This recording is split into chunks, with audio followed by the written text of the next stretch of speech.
Ассалаумалейкум, құрметті хан ағайындар. Бүгін біз Шардара ауданындамыз. Қайрат бауырымыздың жерінде.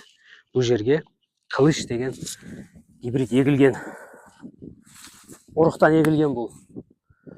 15 мартта ұрықтан егілген. Сонымен 85 күнде дайын болып тұр. Ұрықтан егілген үшін. Егер көшет қылып еккенде бұл одан да ерте дайын болатын еді. 65 күндерде.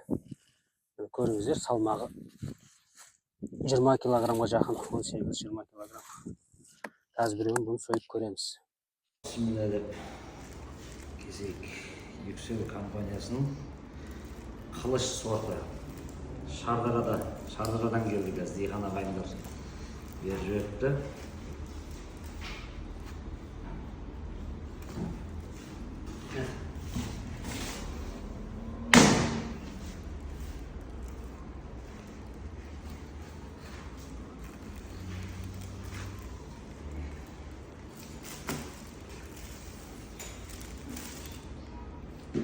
Полядағы құсап өзі былай кесіп ұстауға болады. Бізде біреу болған екен мәңгілеп кесіп жатырмыз да.